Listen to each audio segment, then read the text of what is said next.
We all feel it every time we hit the checkout line. Inflation is the topic of the decade. But have you ever wondered how today's prices actually stack up against history? Not just 50 years ago, but 2,000 years ago. If you were walking through the bustling markets of Jerusalem or the lakeside stalls of Galilee in the first century, what would your grocery bill look like? Could you afford a steak dinner on a standard wage? Was bread a luxury or a given? To find out, I spent weeks diving into archaeological records, the Mishnah, Roman economic edicts, and the New Testament itself to reconstruct a shopping list from the time of Jesus. We're going to calculate the denarius exchange rate to see exactly how much purchasing power has changed. The results are, quite frankly, insane. Some things were incredibly cheap, while others, things we take for granted today, were worth more than a month's salary. Before we can compare prices, we need a baseline. You can't just use a gold to silver ratio because the global economy has changed too much. Instead, we use the laborer standard. In the parable of the workers in the vineyard, we see that the standard daily wage for a common laborer was 1 denarius. This was a silver coin, about the size of a fingernail. If you worked from sunrise to sunset in the fields or on a construction project in Judea, you earned 1 denarius. Now, let's look at today. In the United States, the average daily wage for an unskilled laborer or an entry-level service worker varies, but for the sake of an everyman comparison, let's use a round number based on a $15 to $20 hourly wage. That's roughly $120 to $160 for an 8-hour shift. So, for this video, 1 denarius equals $140 USD. Keep that number in your head. Every time we see a price in the ancient world, we're going to multiply it by that labor value. If something costs half a denarius, that's $70. If it costs 2 denarii, that's $280. Let's go shopping. In the first century, bread wasn't a side dish. It was 60% to 70% of the average person's caloric intake. There were 2 main types, wheat and barley. Wheat was the premium option. Barley was the poor man's grain. According to Roman records and historical price ceilings, a modius of wheat, which is about 8 dry liters or 15 pounds, would cost you about 4 to 5 denarii in a stable market. Let's do the math. 15 pounds of wheat for 4 denarii. At our $140 per day rate, that's $560 for 15 pounds of raw grain. That sounds astronomical. Even if you account for the fact that this grain would last a small family for a couple of weeks, you're looking at a massive chunk of your income just for the base ingredient of bread. But what about the value menu? Barley was much cheaper. You could often get 3 times as much barley for the same price as wheat.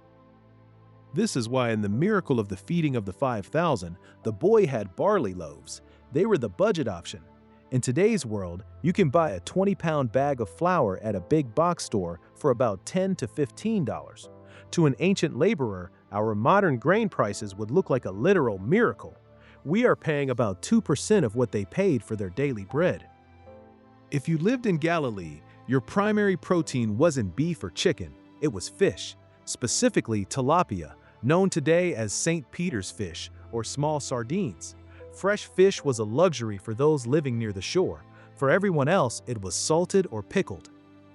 A small jar of processed fish or a string of dried fish would typically cost about 2 asaria. Wait, what's an asarion? There were 16 asaria in 1 denarius, so 2 asaria is 1/8 of a day's wage. In our modern money, that's $17.50 for a serving of preserved fish. Think about that. A simple tin of sardines or a small dried fillet today costs maybe $2 or $3 at most. In Jesus' time, that same cheap protein would cost you nearly $20 in labor value.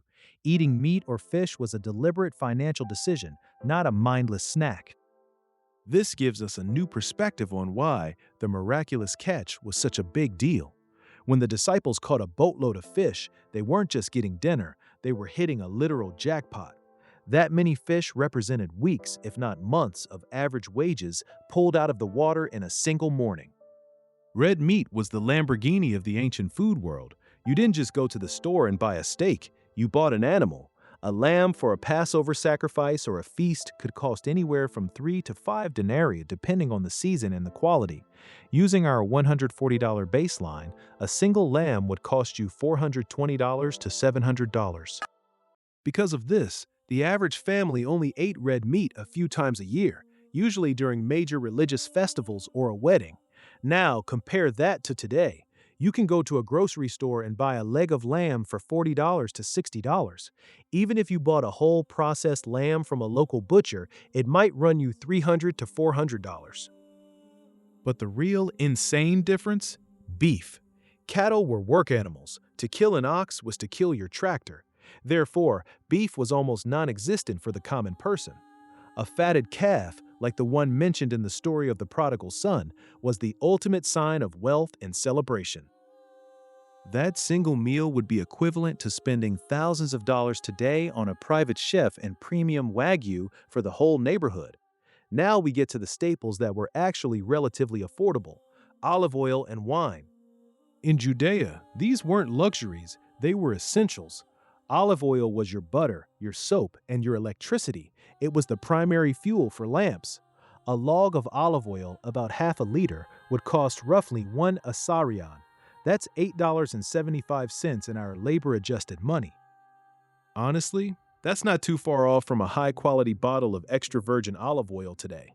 This is one of the few items where the price has remained somewhat stable across 2 millennia because the labor-intensive process of harvesting olives hasn't changed as much as industrialized grain farming.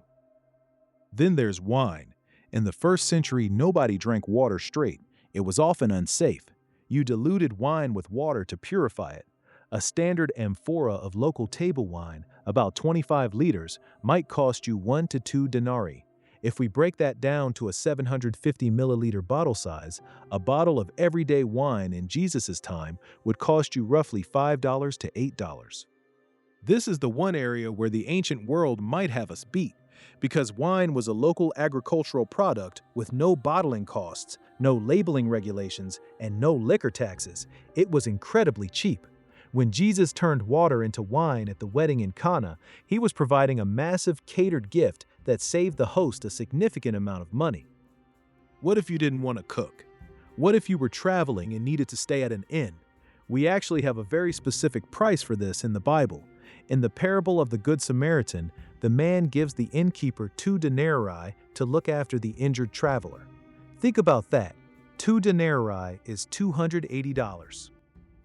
The Samaritan told the innkeeper that this should cover the stay and the food for a significant amount of time, and he'd pay any extra on his way back. Historians estimate that 2 denarii could cover room and board for nearly 2 weeks in a basic rural inn. That breaks down to $20 a day for a room and meals. Compare that to a modern hotel stay.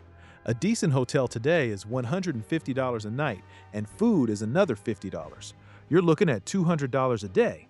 In the ancient world, hospitality for travelers was significantly cheaper than it is today, though the amenities, like plumbing and a bed without bugs, were non-existent.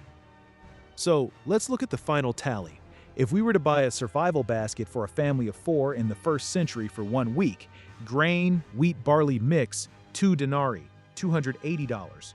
Dried fish, 1/2 denarius, $70. Olive oil, 1/4 denarius, $35. Table wine, 1/4 denarius, $35.